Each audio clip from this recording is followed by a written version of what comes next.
This is KGW News at noon. The Senate Majority Leader and I met frequently with the Minority Leader and other members of the Senate over the past week. We talked about legislative process, the state budget, and ideas to improve our democracy. But it has been made clear. This walkout is about shutting down debate on this floor and stopping bills that the people of Oregon say they want. That's Senate President Rob Wagner talking about the Republican walkout now in its 13th day.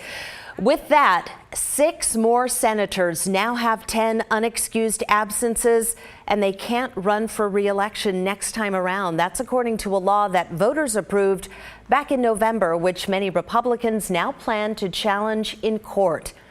Hello, thanks for joining us, everyone. I'm Brenda Braxton.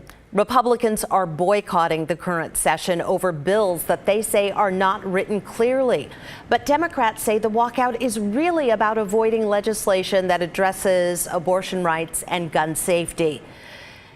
It does have a lot of legislation held up in committee. That includes bills on everything from public safety to investments in green energy. Right now, Democrats are going to be holding a news conference about this walkout. It should happen about 12:45. We do have a KGW crew there. We will let you know what the Democrats say. Well, the governor is telling lawmakers to get back to work, but until that happens, the things she wants to accomplish are in limbo. Ironically, this stalemate is happening as Oregon got some good economic news. As Tim Gordon reports, the state took in more money than expected, so that means taxpayers are getting billions back. They say money makes the world go round, and in Oregon, it keeps government running. The latest forecast from state economists gives revenue a big boost. Experts say it's mostly due to a better than expected rebound from the pandemic and inflation raising incomes and tax brackets. Now everybody knows what the level of resources we have to do a good budget. Oregon Governor Tina Kotek met with reporters in her offices at the Capitol with a spending plan for the $1.96 million in additional state revenue. And we have a lot of work to do, but this forecast provides the resources we need to get there. And it's an opportunity for bold leadership from the legislature. Look, legislative leaders and I are very aligned on these top 3 priorities. The priorities laid out with numbers. The governor wants $316 million to expand the state's response to the homeless crisis, $280 million to address what she called the behavioral health crisis playing out across Oregon, and $120 million more for education and early literacy programs for all school districts in the state. Beyond that, the governor wants $207 million to improve the wildfire protection system, $64 million for urgent water quality and infrastructure projects, and $6.3 million to train more police officers. The other big part of the forecast equation is good news connected to next year's kicker rebate. In March, it looked like a $4 billion total, and now it's a record-shattering $5.5 billion that will go back to Oregon taxpayers. Senate Republican leader Tim Knopp commented on that, writing, "Oregon families are on track to receive the largest kicker return they have ever received. Republicans trust Oregonians with their tax refund, their children, and their families. Meanwhile, Democrats want government to spend your money and parent your child." The governor again urged them to come back so they can finish their business, including the budget. I'm treating people with respect. Get back to work. I don't need to chase you down. Get back to work. Tim Gordon, KGW News. Well, this is a historic day in the Pacific Northwest. It's the 43rd anniversary of the Mount St. Helens eruption. The volcano blew its top the morning of May 18, 1980, and it changed the landscape forever. In just about 10 minutes, you can see the satellite image from that fateful day, plus how you can access footage from the KGW archives. It's a historic look back. You won't want to miss it. You know, we did want to give you a live look at Mount St. Helens from our Wells Fargo Skycam, but We looked and just can't see it today. Plenty of blue sky out there, but that hazy horizon is obscuring the view from Portland. Let's check in with Rod. All in all, though, it's a very nice day. We've had beautiful shots of Mount St. Helens until right now when you want to do that. And of course you can't. It's the way it goes sometimes.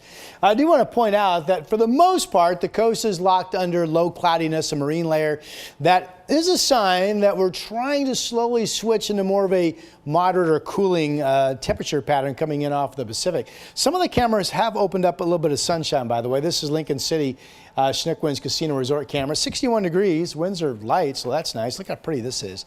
Getting up into the Cascades, this is in Welch's. This is the Mount Hood, Oregon resort sitting there at 1,500 feet. And you see some cumulus cloudiness starting to build over the golf course. We had impressive cumulus towers with the anvil tops, thunderstorms yesterday that fired over the Cascades. We think we'll see that again today.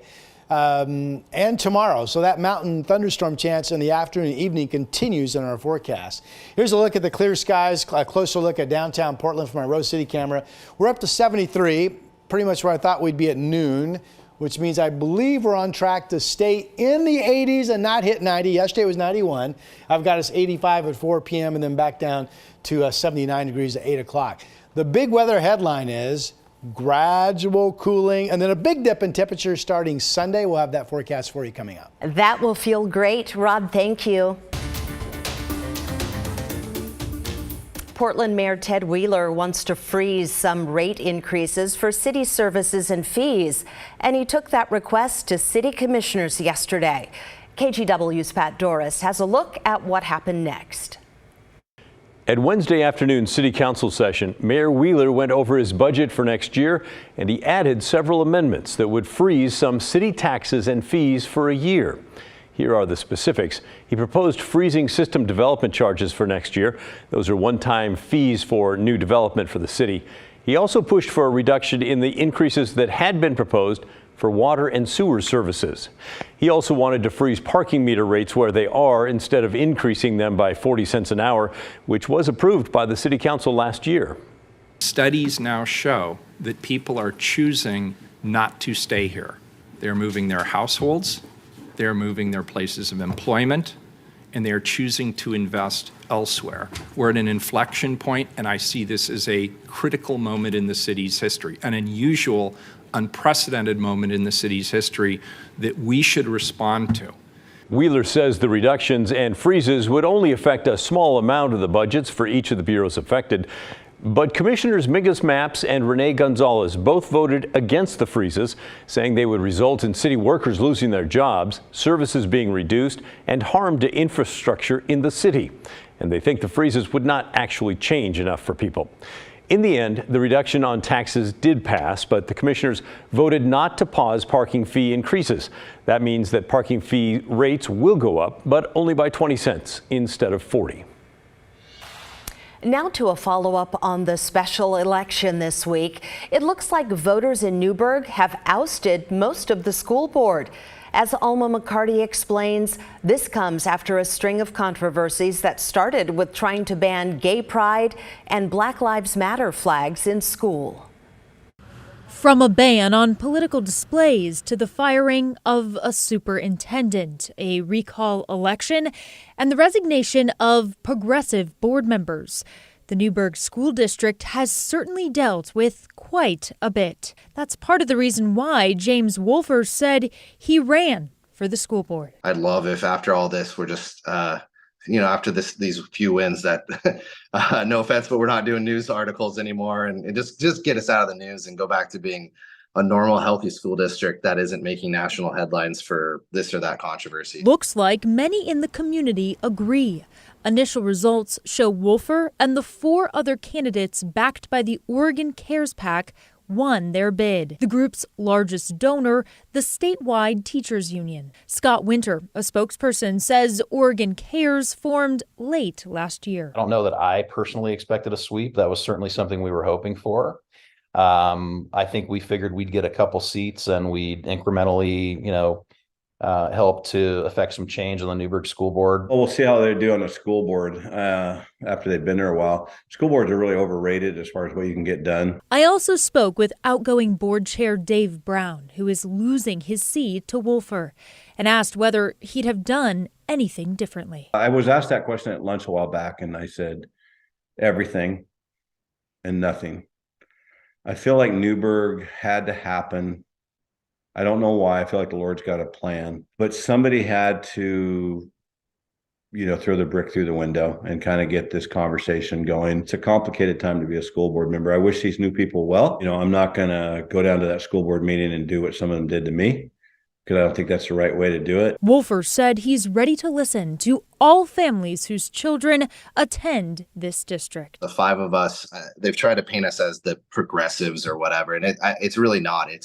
I'm an independent, we had a Republican, we had 3 Democrats, and all of us had just said, we probably don't agree on some things politically, but that shouldn't matter. The 5 of us could work together to return it to normalcy and return it to being about, a healthy school district that's, safe physically and emotionally for kids. Alma McCarty, KGW News. A fire destroyed 2 buildings under construction in Northeast Portland this morning. The call came in around 2 o'clock at 36th and Killingsworth. By the time firefighters arrived, the buildings were engulfed in flames and eventually collapsed. But crews did stop the fire from spreading to a nearby home. Investigators will be on scene today to determine how this fire started. Well, this hot weather is speeding up the snow melt, and that means high water and more bridge lifts. Multnomah County said drivers can expect traffic delays of up to 10 minutes when crossing the river. But here's the good news. The Hawthorne, Burnside, and Morrison bridges will not be lifted during rush hours. That's 7 to 9 weekday mornings and 4 to 6 in the afternoons. Weekends, though, are a much different story. Theoretically, we'll be in high water at least till Tuesday, but the river level changes so drastically that we may have another few days added on. So for now, we know Tuesday. Beyond that, we'll just have to wait and see. Yeah, this is all subject to change. In addition to the snow melt, the water level is also impacted by the tides.